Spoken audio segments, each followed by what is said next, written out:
Hello, everyone. Hope you all are keeping safe and doing well. We would like to thank you all for joining us for this week's Saturday webinar on top 5 mistakes of a new manager. My name is Saurabh and I'll be your host for today.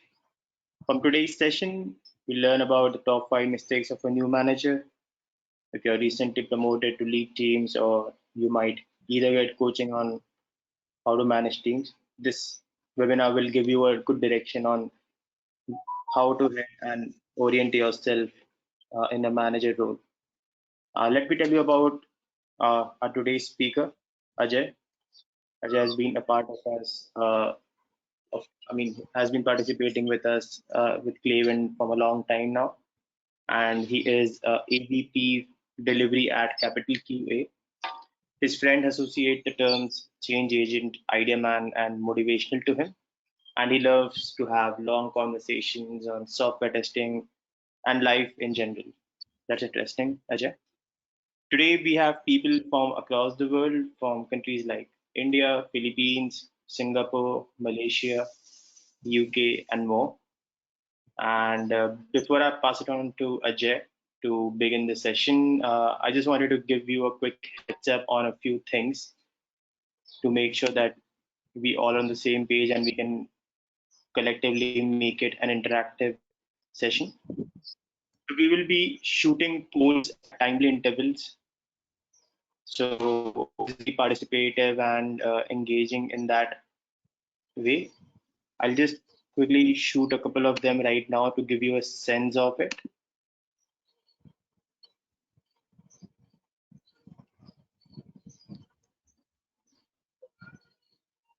These will be fun polls and nothing too serious about. So just take it with a pinch of salt and for a little fun. Okay, so nice. So the lockdown hasn't affected a lot of people though.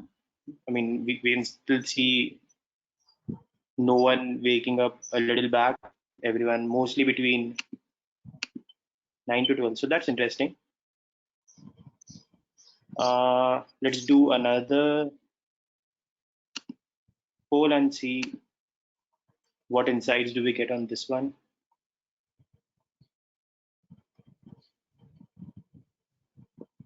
How many of you are attending this webinar in the night dress?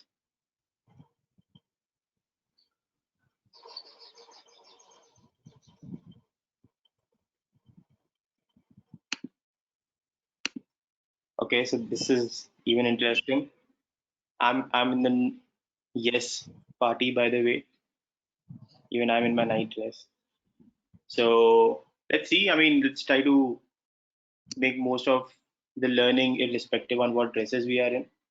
But if you at during the course of the whole webinar, if you have any questions, just post it into the chat section, which you see on the right.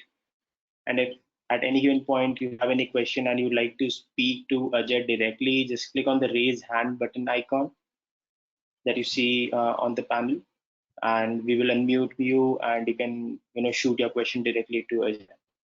Keep a note of all your major questions as we will be doing a Q&A session towards the end of the webinar.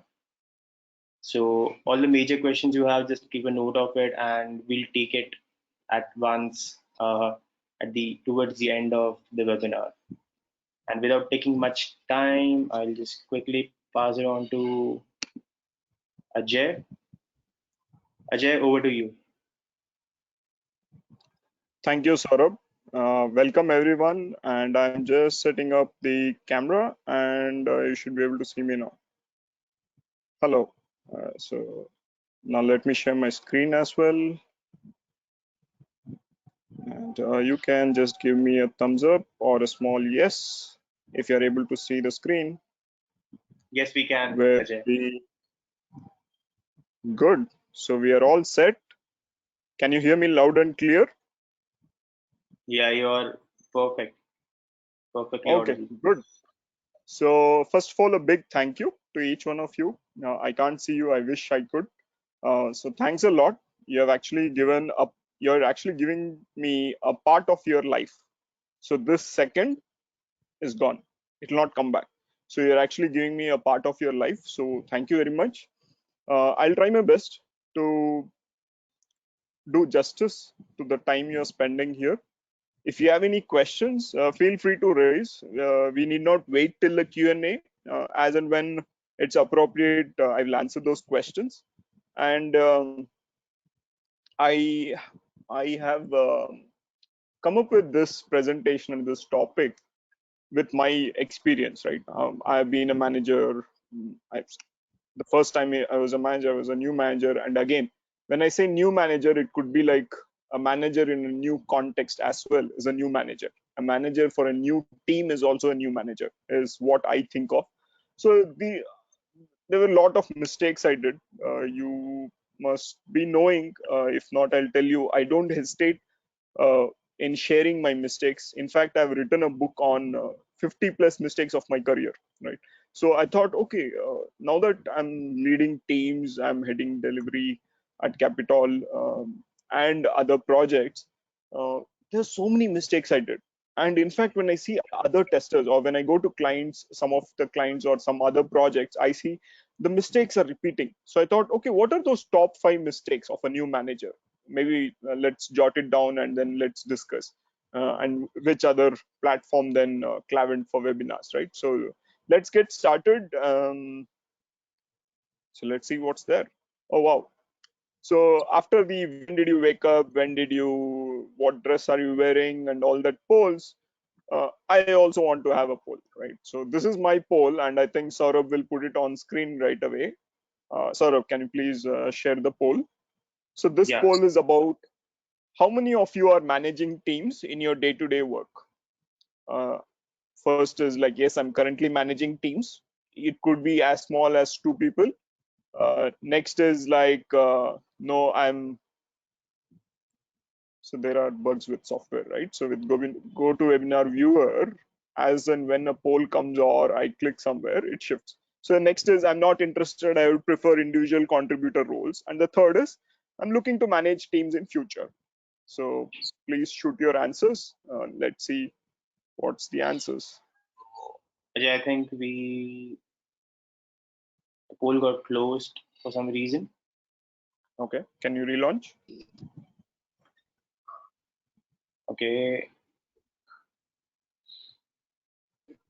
Okay, I think the poll got closed for some reason. Ajay, as soon as it started, it kind of ended.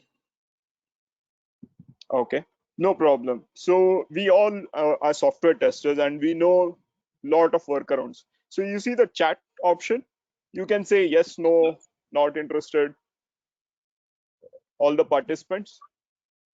Maybe we can give you 30 seconds. You can type in there yes, no, yes, no. So the question is, how many of you manage teams on your day-to-day work? Right, I can paste that question. How many of you are managing teams in your day-to-day work? How many of you are managing teams? I'll do that. Yes, no, Okay, so we're getting just a lot of yeses. So we're getting a lot of most yeses, but a mix of no's and maybes as well. But yeah, I mean, mostly it's a yes, Ajay. okay, good. So that gives me some context about the audience. So you're Yeah. managing teams, so very good. I will be able to learn from you also in this webinar. And let's see, it is not an easy job managing people. So even when we say teams, one thing we forget is it's all about people, right? And managing people is the toughest job in this world. Ask your moms, right? So let's go. What's there? So some of the things I could jot down 20 things. That's what the slide limit was, and I did not want it to cross 2 slides. So these are the 20 things I could think of at the top of my mind a manager does or supposed to do. Let's go through each one of them. And if you have any questions, you can stop me and we could discuss. One, a manager is responsible to hire team members. What will a manager manage if there are no team members? So the manager has to groom the team, build the team from scratch sometimes inherit teams, sometimes leave, and then the manager has to recruit new members, right? So hiring team members, taking interviews, saying yes or no to the candidates, right? So those skills are also important, and those are some of the tasks that a manager is supposed to do. Next, responsible for projects deliverables. Sometimes the manager might not be totally hands-on, but then it is the manager's responsibility for delivery of the project. Say the project deadline is say 17th May, right? The team is working on it. The deliverables are delayed maybe, but then who will be asked? Who will be questioned? It's not, you don't ask the associate testers or the associate team members all the time, right? The accountability, the responsibility stops at the manager, because the stakeholders will not go and ask, okay, who are the 5 people who are working on this project, let me talk to them, why is it delayed? No, they'll say, you are the manager, you are supposed to do it, why did you delay, what happened, did you alert us before, if not, why, if yes, did you follow up, right? All these questions, all the tough questions, manager is supposed to answer, because manager is responsible for the project deliverables, right? Estimate the project duration even before the project starts. During the discussion phase itself, based on the deadline. Sometimes you have a deadline, sometimes there is no deadline. There's no deadline, and since the customer doesn't know, customer says, I want it ASAP, right? As soon as possible.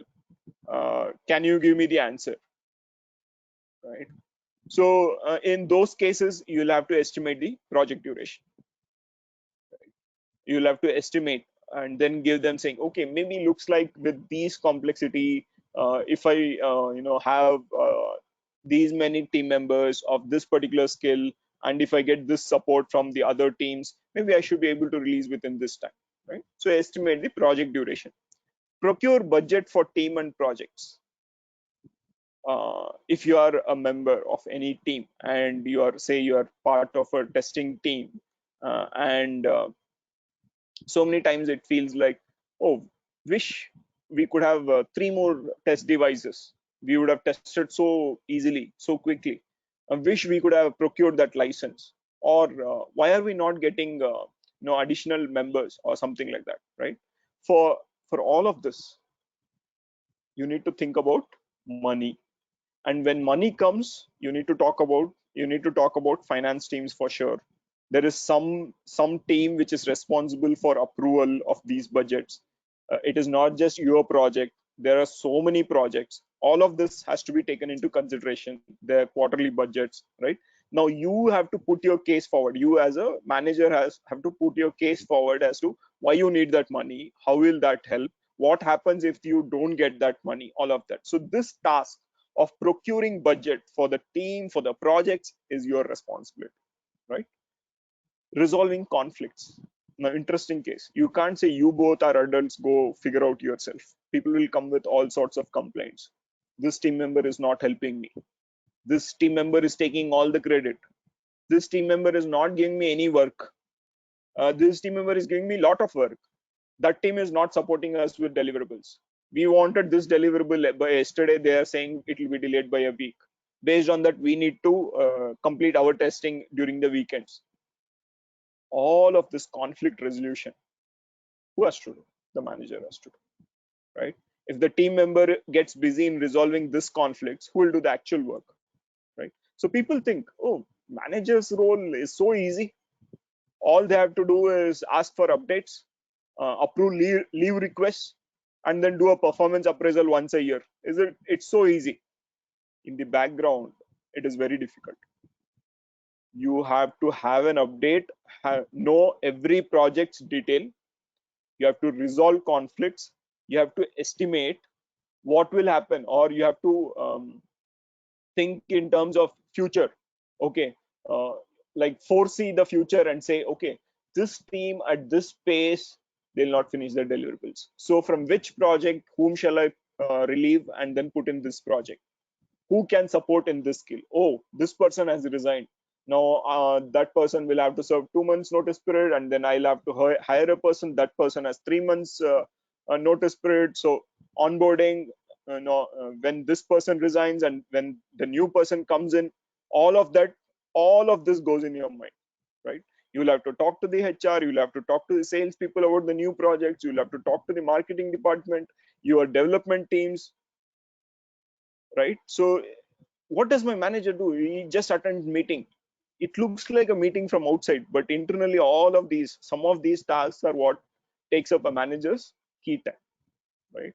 So next time you see your manager, say a big thank you, right? Like the Munabai picture, say a big thank you.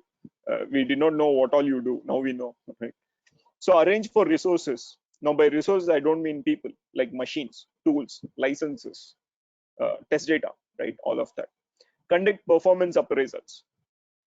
You would have a fixed budget. In that fixed budget you have to give to all your team members. In that someone would have a complaint, right? So resolving all of that, making sure everyone is happy, everyone is motivated, everyone understands the bigger picture, everyone understands that there is nothing personal between the manager and the team member. It is all because of the performance, right? Things like that. Approve leave requests.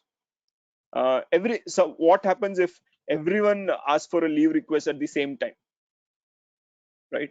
Whose leave will you approve first? Someone has asked for a leave like 4 months back, and suddenly, say for example, now it's May, right? Someone has requested for a leave in September. They have to go to their hometown for a festival. They have asked for a leave, and suddenly May, June, July somewhere a new project comes. This person starts working, and then August it was supposed to be released. It doesn't get released. It gets extended to September, right? And then this person is the only one who knows it, but then September they have asked for a leave. September there is release deadline. Now what do you cancel their leave request? Do you foresee that, oh, this person has asked for a leave in September, July, in July this project is not going as expected. Who is the backup? Do you think of all of those, right? So it is not just as simple as approve or reject a leave. If you reject, someone will come and ask, why did you reject my leave? Can I know the reason, right? All of that. Compliance, there will be a lot of compliance requests saying, okay, these many hours you need to learn every week, these many documents you must sign. For example, you must sign your NDA, right, which you do while joining. Say there is a change in the NDA, there is a change in the privacy terms, there is a new client onboards you as a tester, your manager has to sign, right, confidentiality, all of that. So you'll have to have a constant check on your machines about whether the right software is installed or not. Have you updated or not? Right? All audits. Have you taken part in the audits? Right? Is the details updated in the right systems or not? So ensure compliance. The manager has to ensure that all their team members and the manager themselves also have are compliant to the systems, right? And then passing messages. Sometimes the managers get messages from their managers, their stakeholders. It needs to be passed on. For example, lockdown, right? Now it's a lockdown. Everyone has to work from home. And then now the work from home policy is to be rolled out, is to be told or informed to every member that, okay, you can work from home now, or you need to work from home, right? So imagine the CEO or the topmost stakeholder cannot inform this message to every single member or ensure that it is passed on. It will take a lot of time. So instead what they do is they have their own like 10 or 20 managers, right? So they tell them, hey, you take care of each of your teams. It is easy, the load is reduced. So then the manager has to take care, like, okay, for my team I have like 16 members, let me tell them, okay, or maybe I have 3 leads under me, 3 leads take care of like 40 people. Okay, I'll have to pass on this message, right? So that way. Discuss pay related issues, say during onboarding or after performance appraisal or during mid-year. Someone says, I have some emergency, I'm doing good job, I've taken this additional responsibility, I can't wait till the performance appraisal. What do you think? I should get a hike now, right? How do you handle those requests? If you start saying yes to all such requests, then everyone will start asking, right? How do you maintain the confidentiality of such meetings, right? All of this is a manager's one of the tasks. Mediator across teams, like as I mentioned, the developer team, the marketing, the sales, the HR, uh, the QA, all of these teams, you will be a mediator if things are not working out, because each one is busy with their own task. Now, how do you as a mediator work with all these teams and get the problem solved? In fact, in simple terms, a manager is a problem solver. In fact, each one of us should be a problem solver. If we get our problem solving skills in place, right, most of the problems, most of these roles will do justice to whatever they have been given the roles for, right? You need to set processes. For example, what happens if a new joinee joins, right? Who takes care of their onboarding? What courses should they do as soon as they are in office, right? What happens when they are, say, onboarded to a new project, right? What happens when a project gets over? What happens when a person comes on bench after completing a project? All of these, without processes, without standards, you will be complained against, saying, oh, you did partiality to that person. That person, after finishing the project, within 3 days got a new project. I did not get a new project. Why is that? Because partiality, right? So those kind of complaints will come if there are no processes. So you are the person who has to think through all of these and set processes. You'll have to groom your successor. And why do you need to groom your successor? Teams grow, projects come and go, then the company grows. You can't be managing teams of, say, like 100 people, right?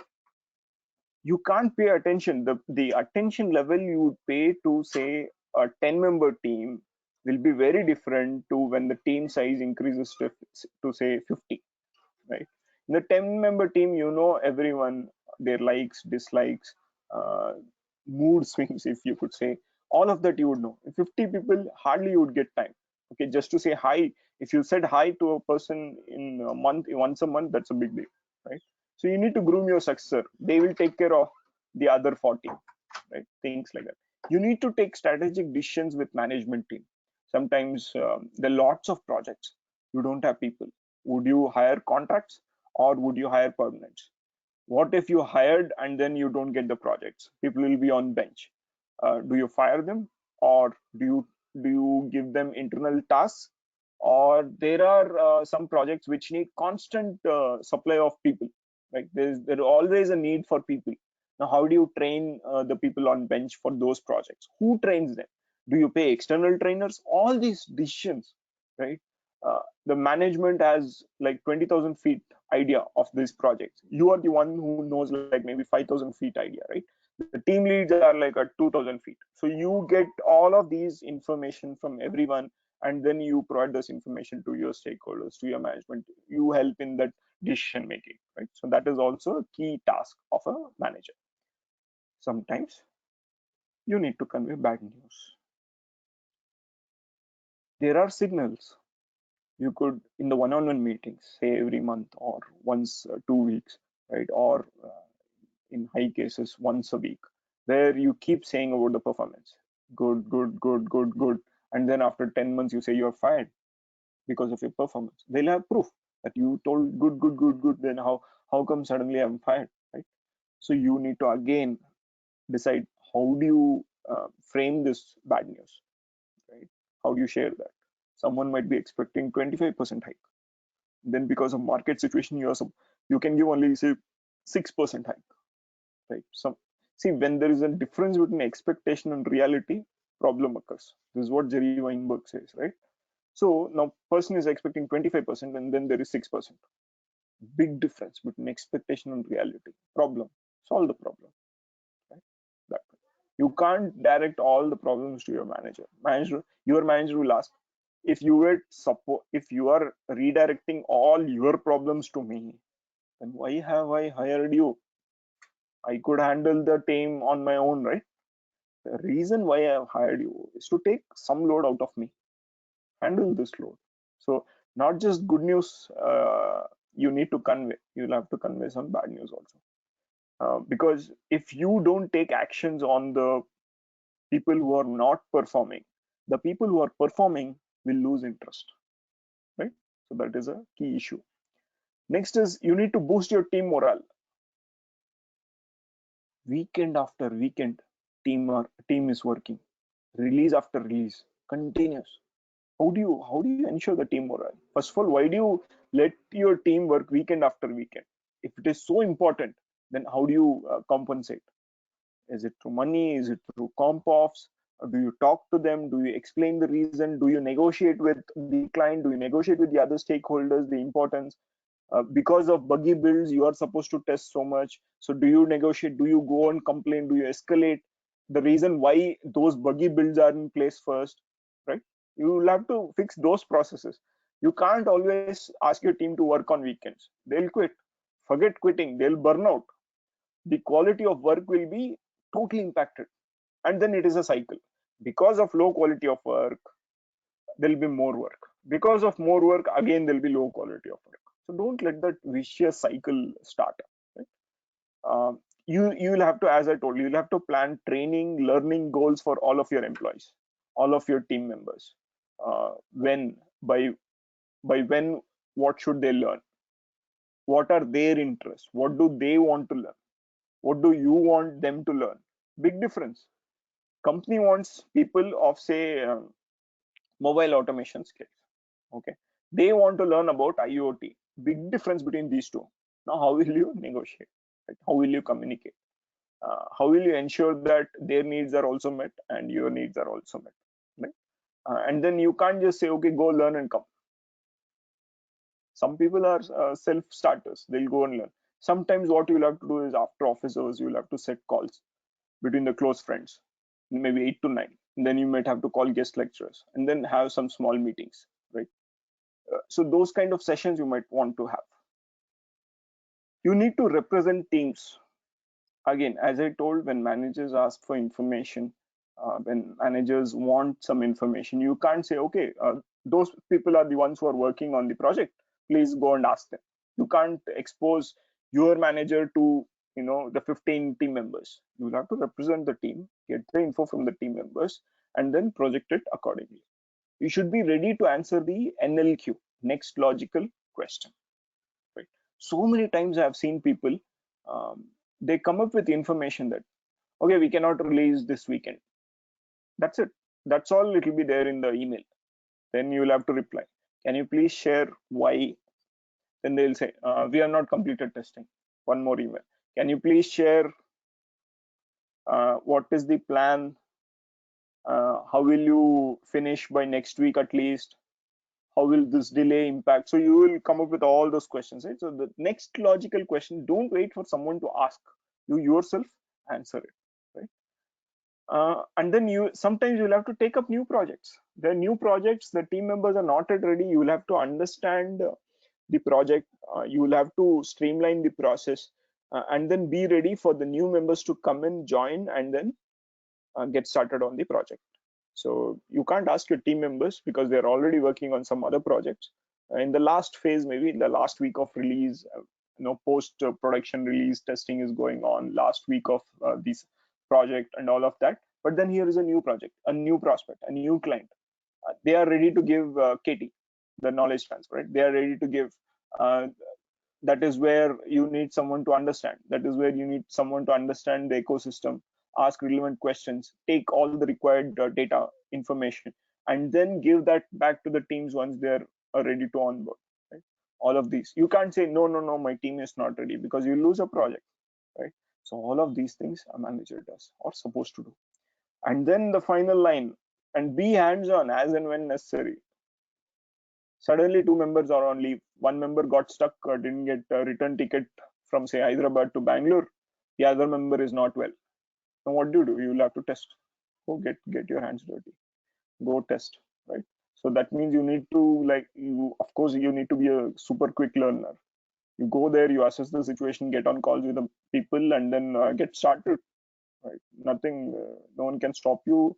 Nothing should stop you. You can't say my team is not there, I can't do. No, you, of course you will communicate that, but at the same time you can't let the work stay, right? You'll have to continue with the work, right? So these are some of the things that a manager does or supposed to do. There are a lot more things, right? Okay, so any questions till now? So let me check. There says please Yeah, Ajay, post we all have your questions here.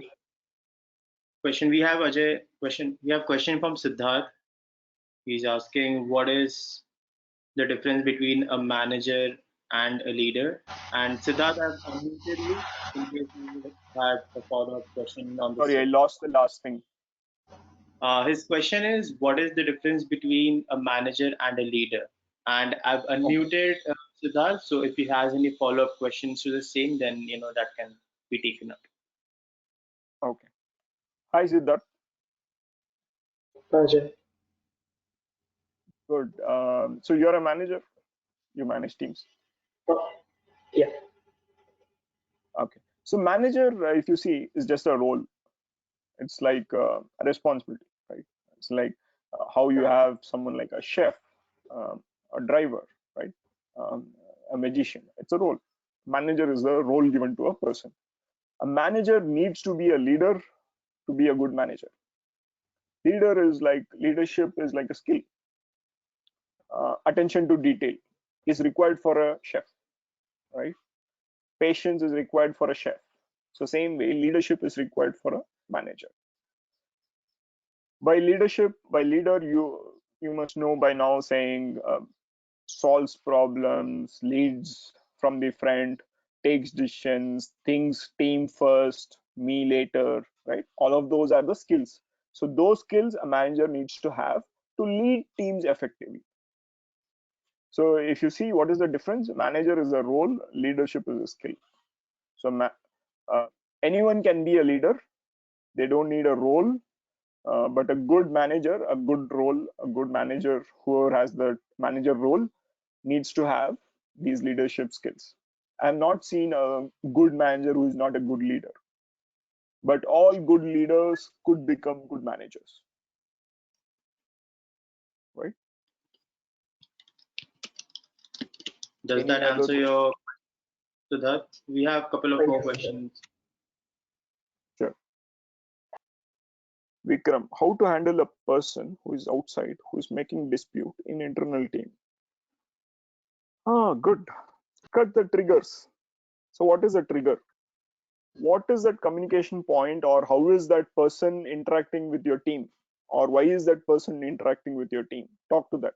Sometimes you can take help of their managers. Hey, you know what, your team member is disturbing my team culture. Tell that. Ask why do they need, why does that person need to talk to your team, right? Ask them, and then get that resolved. And sometimes it just needs an informal chat saying, hey, you know what, whatever you're doing I appreciate, but then it is not helping my team culture. Can you please not do this? Ask them politely. They will feel that okay, they are in control, they are taking the decision of not interacting with your team. So when you say people to do something, they will not do. When you ask them, can you do this, it is like you are giving them the permission, you are giving them the upper hand. Then they'll think, oh okay, I am the one who is taking the decision, of course I'll not do. Yeah, right. Things like that. Question from Anil, does it mean that being technical can only make you a good manager? No, being technical or like knowing technology, able to do hands-on work is one of the skills a manager needs to have. You saw that talking to people, negotiating with people, thinking about the future, foreseeing, planning, strategic decision making, problem solving, all of these skills are also required, right? So it is not like one skill, or give me like five skills that will make a good manager. There's like multiple skills. Multiple skills. Which skill is important? Uh, Based on the context, the skill that is important changes. Okay, any other questions? Okay, we have a lot of questions coming in, Ajay. So I'll Shoot, just shoot. Let me go quickly. up there. So Sarada,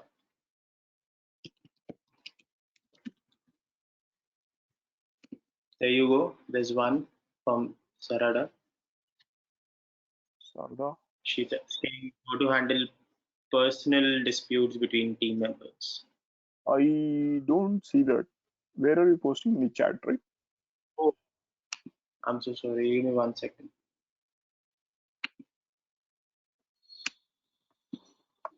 So the question is how to handle Okay. How to disputes handle between. personal disputes between team members? Talk to them individually and then talk to both of them in the same room. When you ask individually, you will get to know each one's opinion. And when you talk in front, like you need to highlight why both of them are important for the team and why both might need each other, right? See, again, why does personal disputes come? Things like difference between expectation and reality. When there is expectation difference between expectation and reality, focus on what the things which you can control, right? And then you ask them to focus on the things which they can control, and then slowly you can negotiate, right? I expected this. Okay, fine. Did you communicate that? I expected in Excel. She always sends me in CSV. Okay, no one had told her to send her in Excel. She always sends CSV, right? So talk to them. Communication is the key. If you don't communicate, see, we humans are brilliant, okay, but then we have still not reached that level where we can understand what's going on in the other person's mind. We need to communicate. That's the beauty. And the sad part with communication is also that things or words might get misinterpreted. I'll give you an example. Uh, why did you send in Excel versus why did you send in Excel versus why did you send in Excel? Big difference. When I emphasize why did you send in Excel, I'm okay with you sending, but I expected a different format.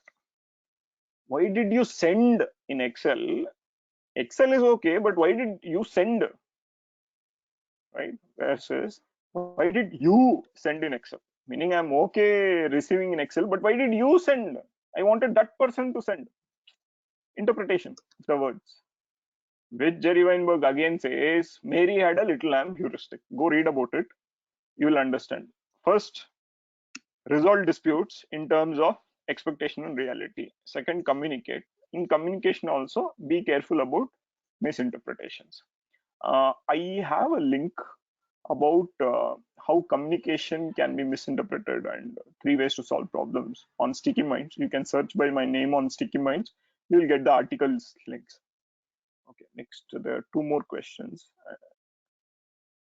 Oh, there are many questions. Okay, Yeah, we are so getting flooded with questions, Ajay. So you need to make sure that how do you really want to take it? You want to take it in intervals so that you really don't disturb the flow of your uh, presentation. there is no flow as such, Saurabh. Let's take the questions and we'll Then, quickly wrap it up. How should a I mean, manager we have. adapt to the let me finish these questions. How should a manager adapt to the current scenario of work from home when there are no face-to-face interactions? Video calls. There's no face-to-face interaction. Do a video call. WhatsApp video call is also okay. See, why do you need a face-to-face interaction? You want to see what the person is saying is really true or not. Is that, or you are actually caring and you want to know, right? Either ways, do a video call. Maybe the As a another man, dimension to the maybe Ajay is how do we really bring those elements of a physical conversation into a video call? How do we really, imbibe them all into a video call culture where, which we are not really used to because the whole concept of workplace is getting changed in current scenario. correct.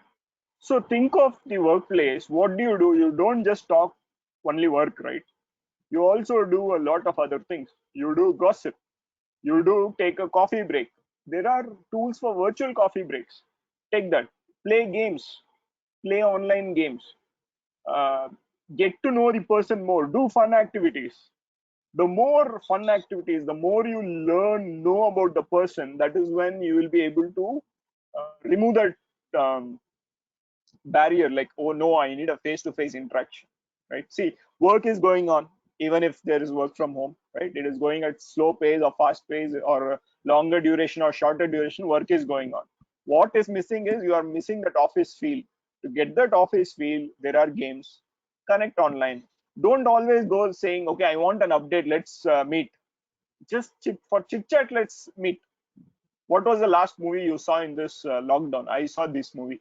And as a manager, if you start accepting your failures, your mistakes, the team will feel that, oh, manager bhi galti kar sakta hai, manager also can make mistakes, so they will also open up. If you go as, I am the manager, I am always right, then they will not tell everything and everything to you. They'll just tell what is required, half truth. You will get the half truth. In front of your manager, full truth will come out, saying, project, we have told 100 times project cannot be released on time, our manager forced us. That's all, right? So don't just talk work, talk personal things also, make friends. Yeah, makes sense. uh, okay, I keep losing. Okay, personal disputes is done, no face to face is done. As a manager, how to analyze if the team member is looking for a job and make team member motivated to stay? In your one-on-ones, that is what you need to ask, not like, are you looking out? Things like, what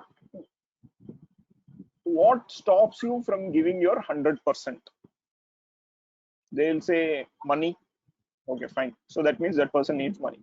Some people will say challenging work is missing. Okay, fine. Some people will say, I don't like managerial work, I want individual contributor. Some people say, I want work in this technology. So ask, talk, make notes, think, discuss, and then you will know when the person is ready to leave and when the person is like looking up, right? And how to make team member motivated to stay? Ask them what motivates and give it to them. When some managers don't talk with team and mostly work on FYI mode, how to handle? Yeah, so If this you is a like your Kumar Ajay, and I've unmuted him if he has any follow-up question. So he's on the line sure, anyway. sure. Yeah, please take it. Okay. You are saying they are just giving you information, right? And some managers don't talk with team. See, don't wait for a manager to set up one-on-one. You have a meeting, right? You set up a one-on-one, asking, can I get your 30 minutes? I want to talk to you. If they say no again and again, 2-3 times, then maybe think about it. If everything else is good, stick to the company. If you have other problems also, maybe it's a time to change the teams, the manager, not the company as such. uh, Maybe that manager is also new, right? They also need help, so you tell them, you give feedback to the manager. It's not always that manager has to give you feedback. You give feedback to the manager. Hey, you know what, manager, uh, can you not just give me information? You're doing a great job giving me information, but I need more. I need support from you, I need help from you. I'm lost. Why do you give me information only at the last time? Why are you working on FYI mode? Can we work in the friends mode, right? Ask.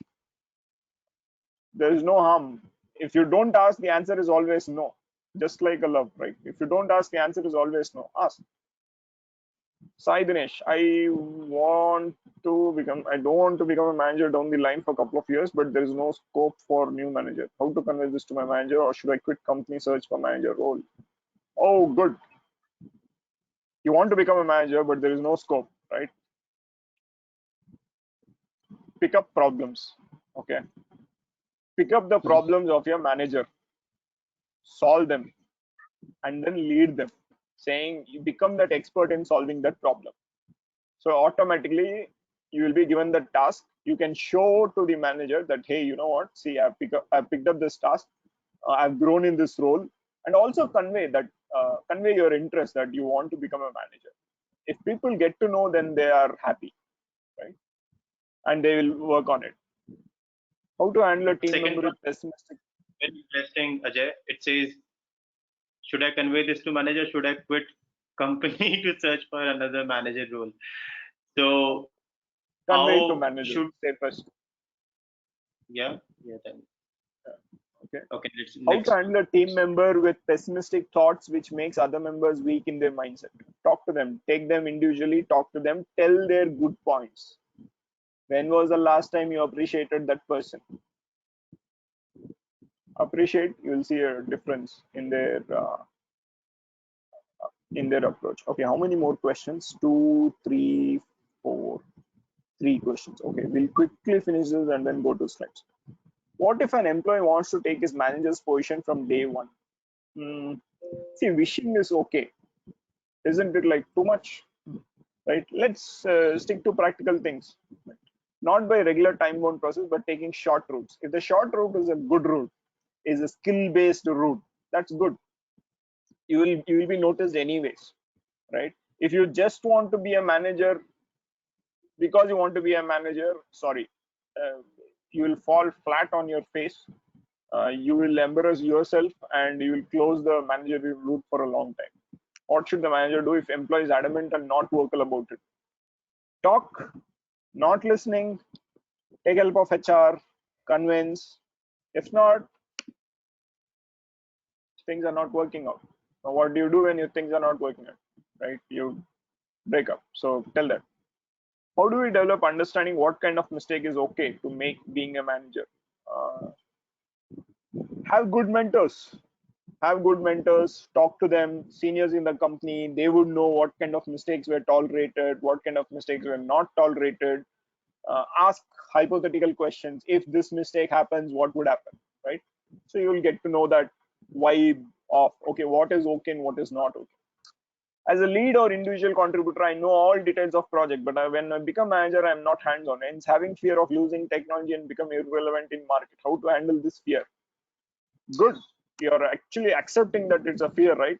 Accepting a fear is the first step to remove that fear. Now that you've accepted, see, if you're handling 5 projects, no one stops you from, keeping your hands dirty on the 6th project on your own, like outside work and things like that. And as a manager, after some time, you're not required or most of the times forced to do hands-on or solve hands-on. See, if you keep solving hands-on people, when will the other members progress? The 2 year, 3 years. See, they can't take strategic decisions. Okay, you can do hands-on also. You can take strategic decisions also. If you do hands-on, can they do this job? No, right? So let them do, and don't fear. There's a lot to play in the managerial battlefield also.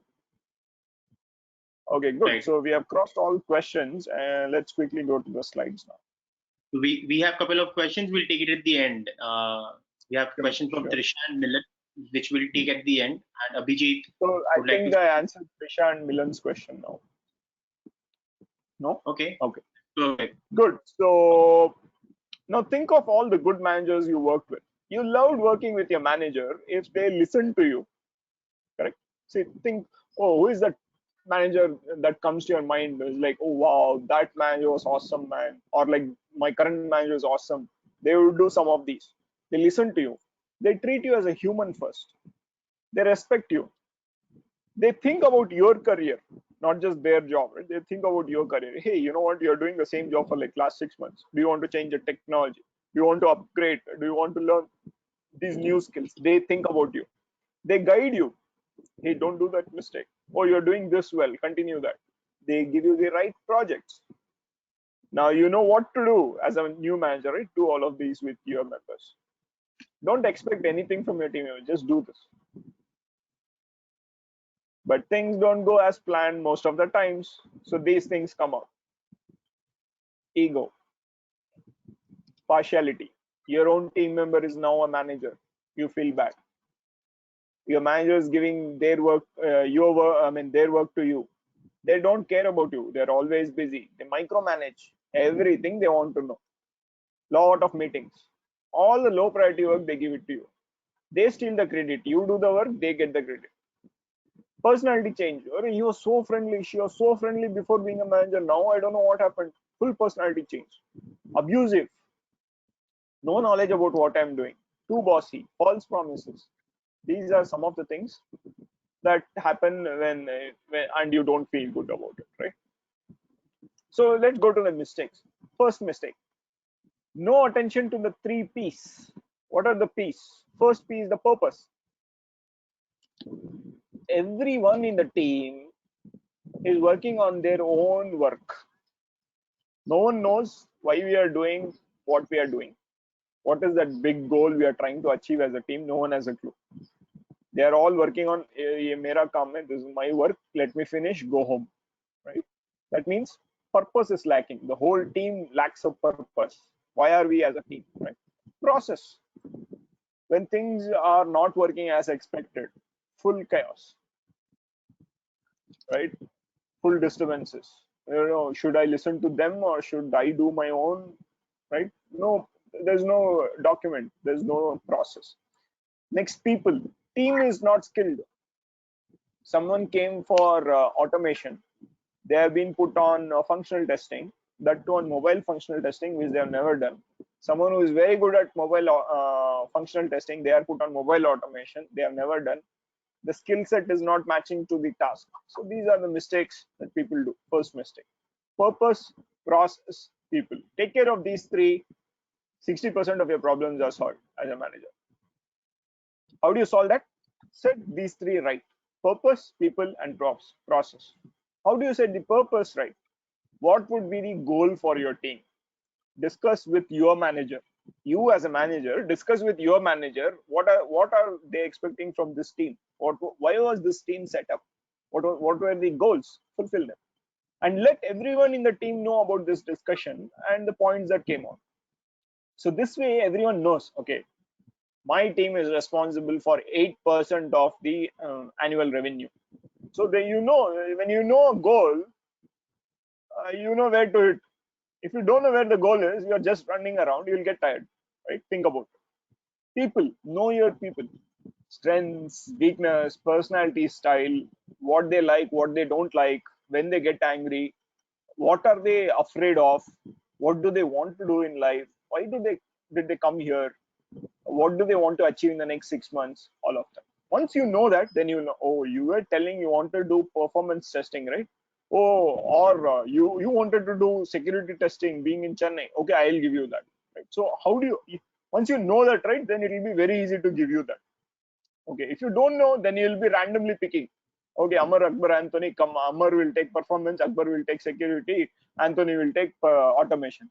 That will happen. If you know exactly, then you'll say, oh, okay, Amar always wanted automation, let us give that, right? Things like that. So it is not just again like someone wants, you give it, right? You ask them, do you have the skill set? Then they'll go work on it. So you know you are giving them a purpose.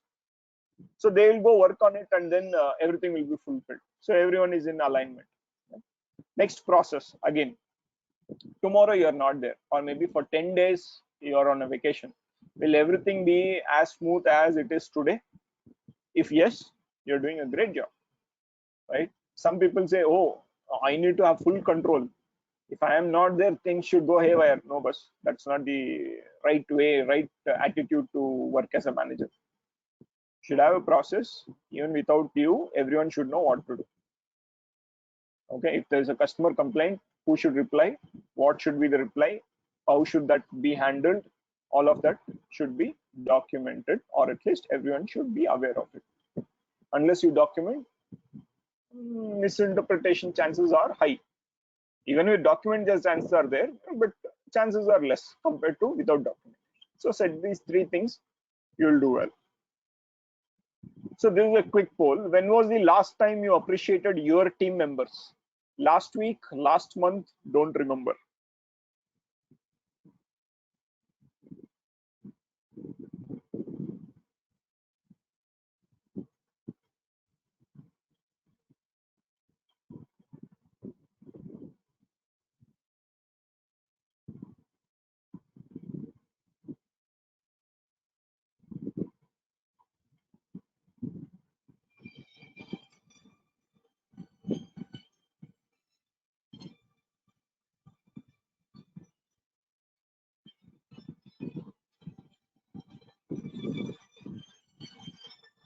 Results are on the screen, Ajay. Okay. So what scares me is 26 plus 5, 31 plus 10, 41. 41% last month or don't remember. How will you feel if you don't get that appreciation? First thing you do today is Saturday, right? Sunday, you take your time, write nice email. What are the 3 things that your team members did well? Be specific. Don't just say you're a great team member. We love working with you. No, no, no. All that is like, beating the bush. Be very specific. This particular thing you do, we appreciate.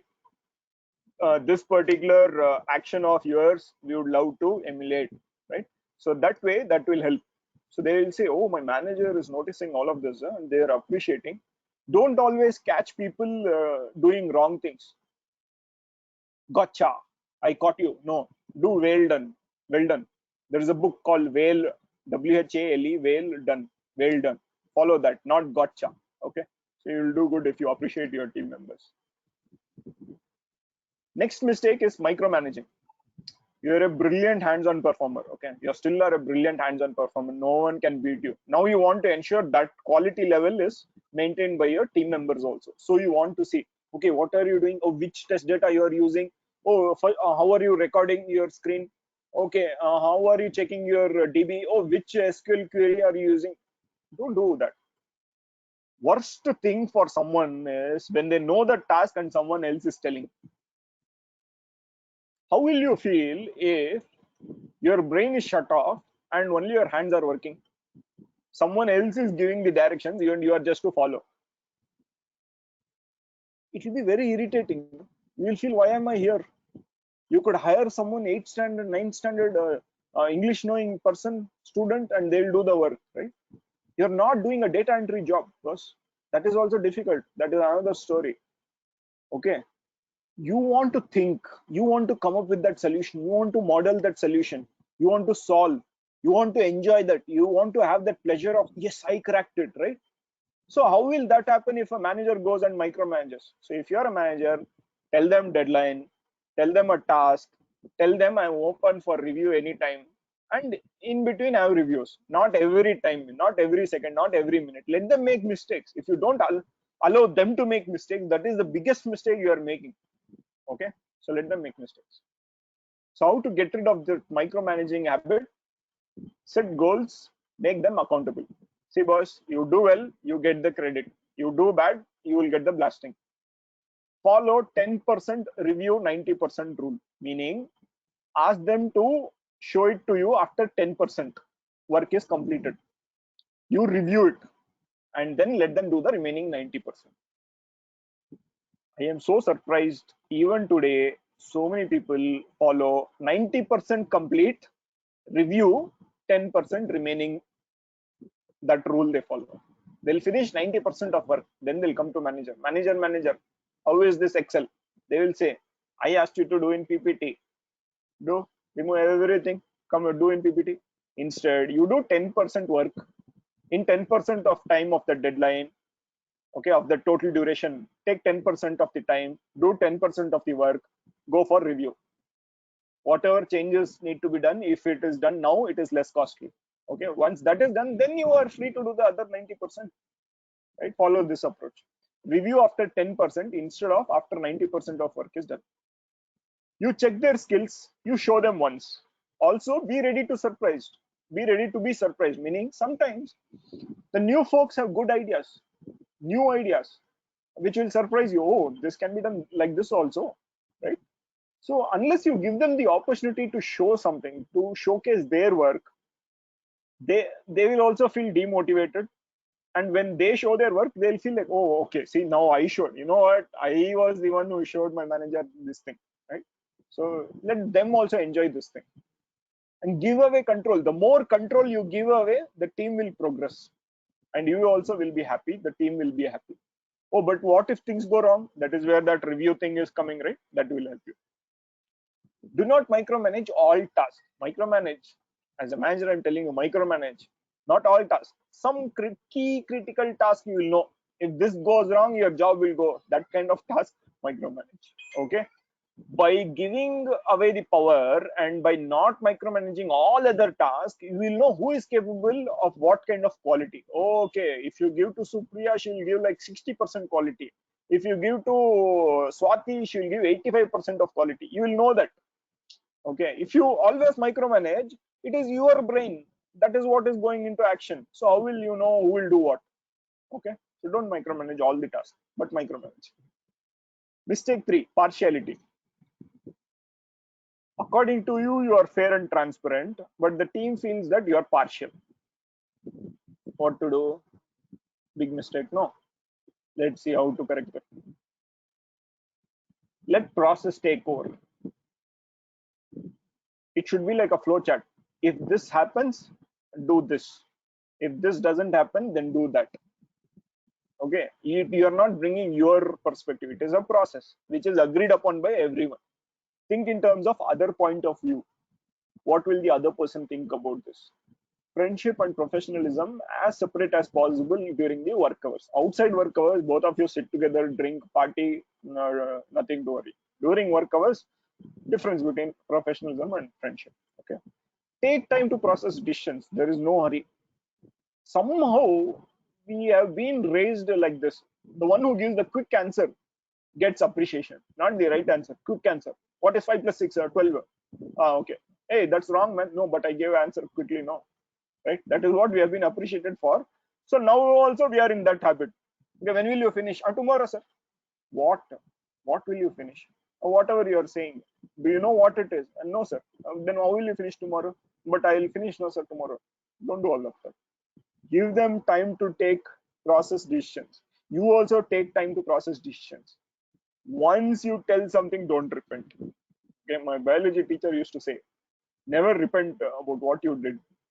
Right? Do things in such a way that you don't repent about it in the future. Right? Brilliant teachers in our time. Be consistent. Okay.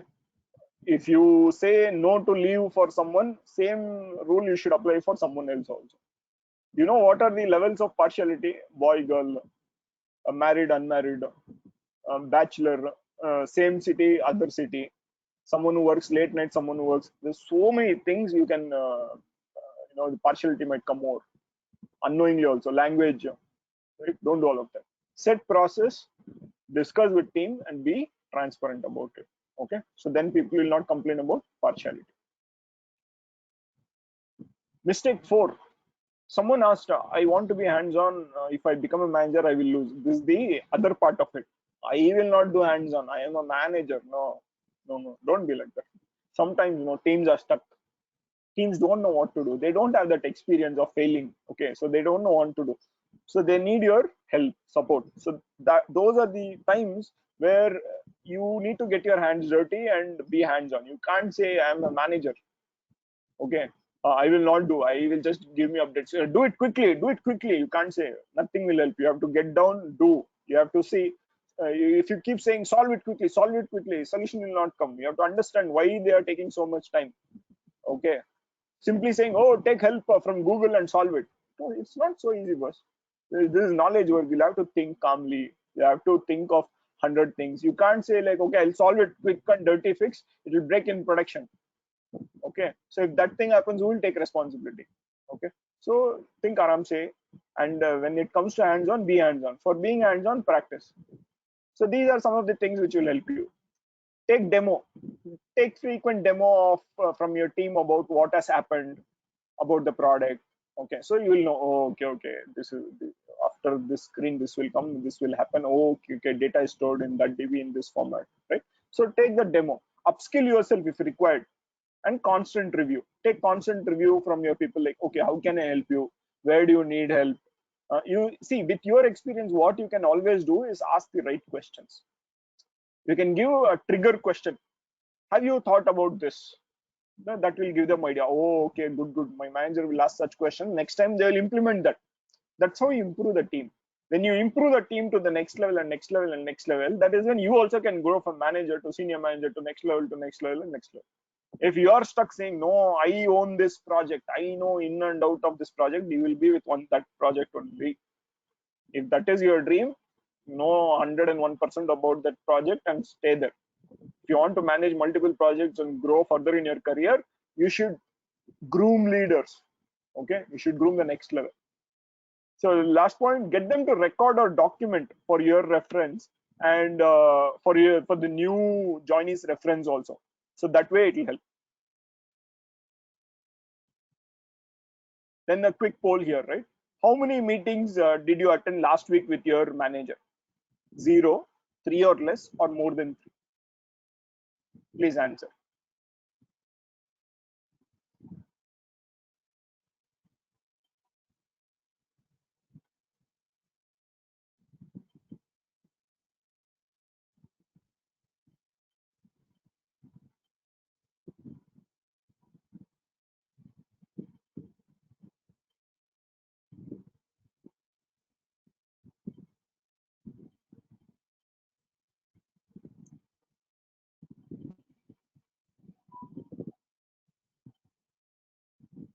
So we'll close poll quickly.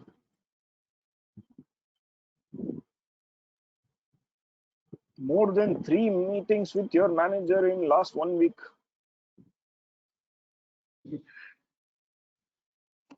It is, I don't know what to say. Things like give them what they want now. Why do you wait for a meeting? Okay, and 0 meetings. Don't wait for your manager to set up a meeting. Talk to them. Okay. So let's see what's next. Last mistake. Oh, I'm a manager, new manager. I should change something. Big problem with people. Oh, if you're given a role, give what is that? In charge of colony, they'll change something. I am now in charge. I should do something, right? Same way, I'm a manager now. I should change something. Why? Don't get into that habit. Things that are working fine need not be changed. You know the goalkeeper in football, right? The highest success rate of preventing a goal is when the goalkeeper stands still. Usually, you see the goalkeeper during a penalty shootout. Usually, the goalkeeper dives right or left, right? One of the sides, the goalkeeper dives as soon as the penalty shooter comes and starts, is about to kick. There is statistics to prove that if the goalkeeper just stood, they would save a lot of goals compared to diving right or left. But then what will people say if they stood and then a goal goes? At least they should have tried. No, at least they should have dived to the right. At least they should have dived to the left. See that goalkeeper standing like a wall, right? Because of public perception, we do such mistakes. I should change something. Don't do that. Don't measure by acts. Measure by results. So the solution is think, measure by results. Now, when I say results, don't do saying, oh, this person did 10 tasks. So this person is more important compared to other testers. No. Think by outputs, measure by outputs. In the one-on-ones, you ask, what is going on well? And whatever is going on well, make notes and don't change that. Okay. And so when you know that these things are good, these things are helping, don't change that. And the things which are not working well, there you can focus and change. So one formula which I read from the book called The Success Principles by Jack Canfield. So in that, the author says event plus response is equal to outcome. Event you can't change. Event happens, right? COVID happened, right? Outcome mostly you can't change. What you could change is the response. Based on the response, the outcome will change. Okay. So focus on the response. And then think how you can improve the team in the long run. Instead of saying I want to change everything, focus on key things which will help everyone, and there you can focus, right? So I'm almost at the end. So let me take the questions quickly.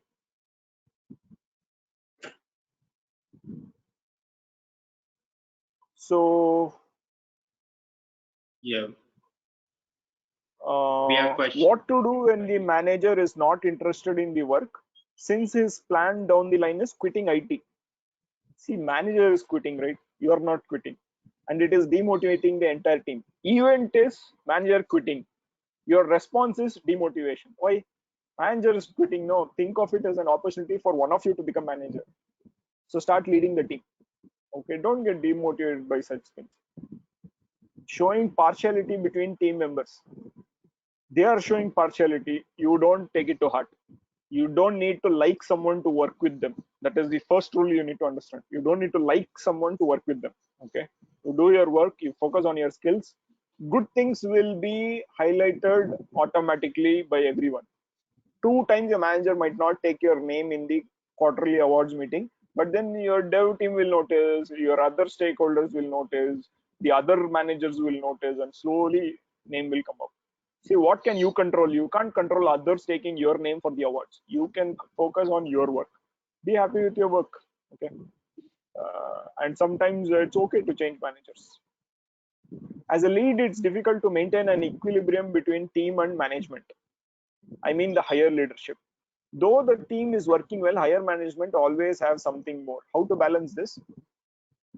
Give them stories of why more pressure will be equivalent to killing the golden egg. More pressure means you will get what you want, but at a lower quality, and then it will cascade to production. More bugs will come, quality will be reduced, we'll lose customers, we'll have to pay fines. Do you want all that, sir? No, that's why please let me handle my team. Or you say okay to them, you do what you want to do with the team. Okay, you need not tell everything to your higher management. What kind of process? In order to avoid partiality, meaning uh, to apply leave, it should be requested 3 weeks before the leave date. That is the process everyone agrees upon. If someone comes to meeting late, they will take notes, or they will have to take notes for the next 3 meetings. Something that process, if you said, then what will happen? Every time you'll not call Suresh, you take the meeting notes. Suresh will think, others will think, Ramesh will think, oh, every time Suresh only he calls. That will happen. That will not happen, right? That process. Or you can set a process saying the minute taker will be based on alphabetic, right? Things like that. What else? 1 second.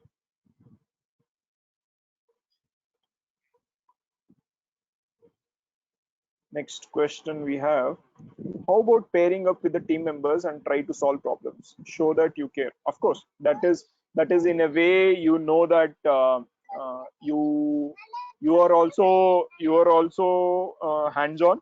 You also learn about the product, and at the same time, 1 second. You also know that you are hands-on. The team also knows that you are skilled enough, and you will also learn from them. So that way, you stay hands-on. At the same time, you're ready to work in their place when the need arises. uh, and though you are a manager, you get to know the inside details, right? Any other questions? Not really. Abhijit wanted to shoot a question to you, so I'll just unmute him. Abhijit, can you Yeah, repeat I your can question? see that. Hi Ajay, can you hear me? Yes, Abhijit, loud and clear. Hi Ajay, can you hear? Yeah. So this is in background to two things that you shared. One is that slide where you outline 20 things as attributes of a manager, and then one advisory where you can give feedback to the manager. So in your experience, have you seen managers creating the safe environment where people can voice their opinions without fear of retribution? Because in some organizations, they do a skip level meeting where you can talk to your manager's manager directly to figure out, I mean, where senior leadership tries to figure out how well is your manager doing the things. So do you think in your experience, you found managers creating the safe environment where you can, voice your mind without the fear of retribution? Because Right. sometimes that kills innovation very badly. Right. So am I am actually encouraging you as a manager to ask your team members to give feedback, rather than saying, okay, is there an environment for your team members to talk to your manager, right? So I'm saying, you as a manager, go talk to your team members, ask them like, hey, this is my one-on-one. I want to talk to you to know about my performance, what things I should change and what things I shouldn't change. Can you give me feedback? I'm not here to tell you what you should do. I am here to ask you what I should do, Right? You as a manager, you do that. Don't worry about your manager and all of that. See what happens when you ask your team member saying, "Can you tell me what I should change?" They'll be like first a shock because no manager would have asked saying, "Okay, what should I change?" Right? No, They'll I always sorry come to and say, interrupt there. Sorry to interrupt. Yeah, sorry to interrupt there. It is not the skip level meeting that I'm talking about. It is not me driving it. It is the organization's culture or the organization's HR process which is driving it. So when you say that "Okay, go to your manager and start, you have that window to give him a feedback.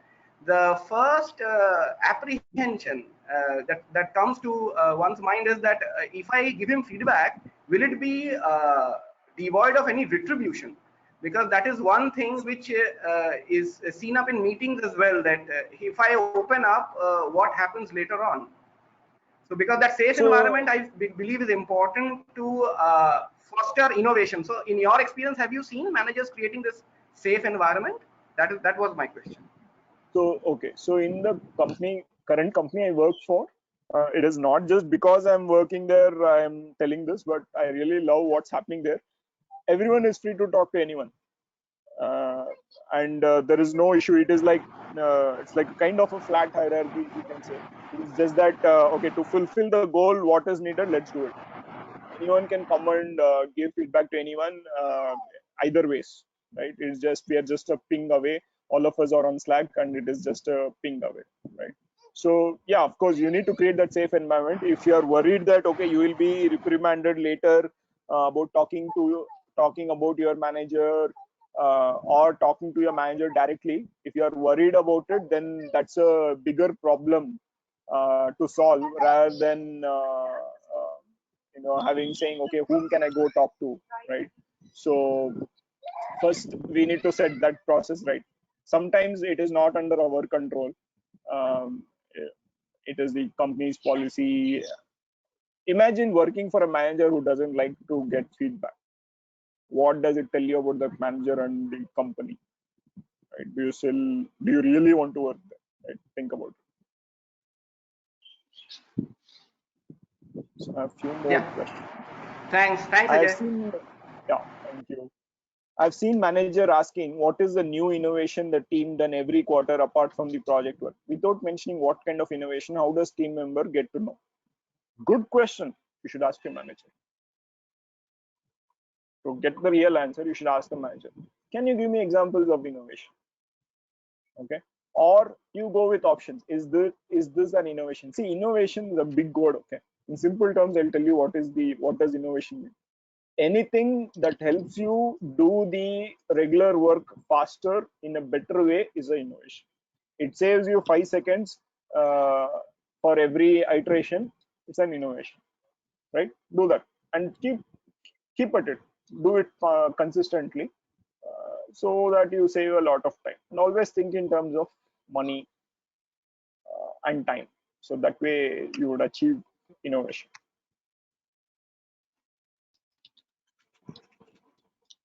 So Saurabh, I have Okay, answered all these questions, which is we have hand raised from Brijesh. Brijesh, would you like to ask your question?